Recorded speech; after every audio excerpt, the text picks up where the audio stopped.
నాగ చైతన్య కార్తిక్ దండు కాంబోలో ఓ cinema రూపుదిద్దుకుంటుంది. చైతుకి ఇది 24వ చిత్రం. ప్రస్తుతం చిత్రీకరణ దశలో ఉంది.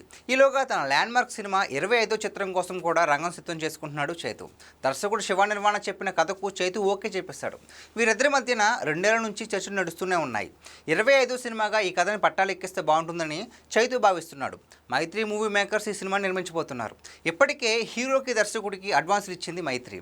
ప్రస్తుతం డైలాగ్ వర్షన్ రెడీ చేసుకుంటున్నాడు శివ. వీరిద్దరి కాంబోలో ఇదివరకు మజిలీ అనే సినిమా వచ్చింది. అది పెద్ద హిట్ అయింది. ఆ తర్వాత శివ టక్ జగదీష్ అనే సినిమా చేశాడు. కానీ ఫలితం అయితే అంత మంచిగా రాలేదు. అప్పటి నుంచి శివ నిర్మాణ మరో అవకాశం కోసం ఎదురు చూస్తూనే ఉన్నాడు. ఈసారి కూడా ఫీల్ గుడ్ ఎమోషన్ కాస్త యాక్షన్తో కూడిన కథ రాసుకున్నాడని తెలుస్తుంది.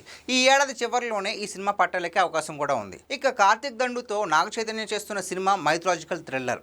ఈ సినిమాకు వృషకర్మ అనే టైటిల్ని కూడా అనుకుంటున్నారు. ఈ సినిమా కోసం అన్నపూర్ణ స్టూడియోస్లో ఓ భారీ సెట్ కూడా వేశారు. అక్కడ కొంతమేర షూటింగ్ కూడా జరిగింది. మీనాక్షి చౌదరి ఇందులో హీరోయిన్గా నడుస్తుంది.